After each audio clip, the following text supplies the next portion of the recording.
Hi guys, it's Hannah and welcome back to the Dyslexic Reader and welcome to the first book haul of the year. I'm so excited. You know I'm not much of a book buyer, so I don't do a lot of hauls, but over the Christmas period I got a couple and I thought I would share them with you guys because I'm pretty excited. The first one is a very old copy of Mansfield Park by Jane Austen. It has, I'm not sure if they're purposefully green edges or not, but I still think that's pretty cool. Mansfield Park is the only Jane Austen I have yet to read, so that's a tick in the box, but there was also some other things that made me pick this up. I got this in a charity shop for like 80p. It is inscribed on the inside, which I absolutely love, to a Brian Scott. But it's has the date on it of December 1964, which is the month that my mother was born, so that's kind of nice to have.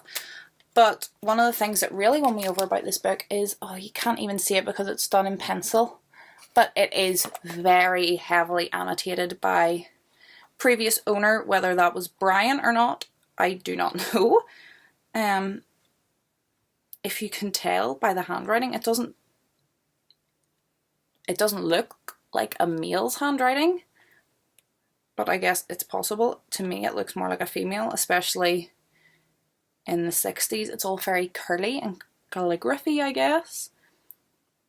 But yeah, I'm sad that's not showing up on camera because it's so heavily annotated. You can kind of see that one, but it's done in faint pencil and it's underlined and starred, and he's underlined this sentence and wrote racy beside it. And I just think that is the coolest thing ever. Like, even if I never read this, just flicking through it is great. Next one, I think these are all, one of these is from a discount store and the rest are all from charity shops and cost me less than £1, so just to put that out there. The next one is the book of one of my favourite movies ever, and that's Whatever Happened to Baby Jane. Have you ever seen this movie with Joan Crawford and Bette Davis? It is so good, and it was a book before it's a movie, but this was the book that came after the movie, and look, someone's tried to scratch her eye out. It's so old. I'm guessing this is from the 60s as well, but it says room 13 on it, so it must have been a school copy, and though I'm not sure why you would ever teach this book to school children, maybe sixth form. But it's pretty scary. It's about two sisters, and one of them was baby Jane Hudson, and she was a child performer, and the other sister was very neglected. But when they became adults, the other sister became a movie star, and Jane sort of faded to obscurity, and now they live together. And the sister who was a big star is in a wheelchair, and it's a very mysterious accident, and Jane's kind of going psycho, and it's very good. I also got this in a charity shop for 50p, I believe, and it's in brand new condition. And this is Shadowmancer, Necromancer, I'm guessing, by J.P. Taylor. And I don't know much about it. You know, I like going into my books blind, but it said somewhere on the back it was basically Harry Potter. It's kids find out there's a magical world and they end up saving it quite thing. It's middle grade, it looks interesting, it's got a pretty cover, it was cheap, and I know I'm going to get to this soon and I'll probably at least think it's okay. I also got The Twining. This was from the discount store, but again was only £1, and it was actually my dad. Got this one. He was intrigued by the bright orange to begin with, but then when he picked it up and it said, a story of love, war, and rats, he was like, this sounds so weird, Hannah will probably like it. So it seems to be kind of Victorian city, but underneath the city there's a world of, it says courts and warriors, where the Rat Kingdom is ruled by the great King Suriel, I think it's pronounced. So it seems to be Victorian London, but underground there's a whole rat city, and it's two people from, I think 2 kids from London go down to the rat city, and it just seems like a lot of fun. It ticks a lot of my boxes. The next 3, I got all 3 for £1. The charity shop in the town where my mum and dad live, it's very small, and they always have 3 books for £1 on any other books. That's just the price their books are, 3 for £1. And it's a very small section. A lot of times I go in, I don't see anything, but this time I did manage to find 3, so this is an awesome deal. The first one is Tunnels. I have already read this, and it was a 4-star up until the last 20 pages, and then it dropped down to a 3-star. It left us on a cliffhanger. and I hate this. It was such a good book. It was really good. It's about a dad and a son who are into digging in history and finding artifacts. But the dad goes missing after realising that there's some men hanging about the town that look a little suspicious, and the son goes to find them, and they find this underground city. And it is really cool and really imaginative, and the writing was good, the pacing was good, the world was very enjoyable, but it left at a cliffhanger, and it is a series, but you don't need to like literally, right, we're going to rescue this guy, there he is, cliffhanger, like literally in the middle of a chapter. I really, really hated that.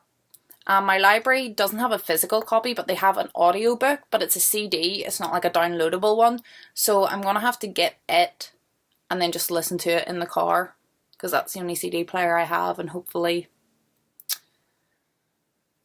find out what happens. But see if the second one ends on a cliffhanger and I have to go look in the other 4, I'm done with it. I also picked up a copy of Northern Lights by Philip Pullman. I have not read the Dark Material trilogy. The only Philip Pullman books I've read is the first 2 in the Sally Lockhart Quartet, and they were both 5 stars. And part of the reason why they were 5 stars for me was the writing style. So I never read any Philip Pullman because his sort of world, like hearing them described, I feel like I didn't feel attracted to them, that I wouldn't like them. The stories didn't seem to click for me, and that's still the case.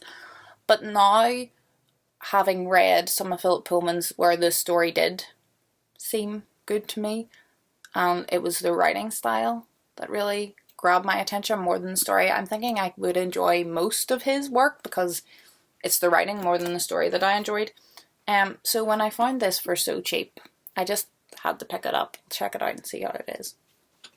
And the last one's a chunker. If you watched my reading goals for 2018, I almost said 2015. That's how far behind the times I am. I'm living in the past. One of my goals is to read longer books, not to focus on like the quantity, but to do longer books, because I have a lot on my shelf and I do enjoy longer books, but it's just getting to them. So I've made that my goal for this year. So this is a big one. It's Petersburg by Emily Hanlon, I'm going to say. I'm on a Russian kick at the minute. I read The Romanov Prophecy by Steve Berry, and I'm reading The Romanovs, which is non-fiction all about the Romanovs. And I'm just on a Russian history kick. Yeah, and it just seems to be a whole drama with a whole load of different characters set in 1905. So about 10 to 15 years before Nicholas II and all lemons were murdered. And yeah, it just seems to follow some people's lives. It's not highly rated on Goodreads, which I didn't know when I bought it, but it should be a laugh. The one of the reviews said the first 200 pages were enjoyably silly. The next 200 pages were just silly, and the last 300 pages were ridiculously silly. So I think this could be an enjoyable read. I am fully prepared to give this 1 star or 5 star by the time I finished it, but I'm looking forward to getting to it nevertheless. So this is the pile of books that I've got in the last month or so. I'm excited to share them with you guys, and I'm excited to get to reading them, although I've already read Tunnels and disappointed. But it can't get any worse for the rest of them, hopefully.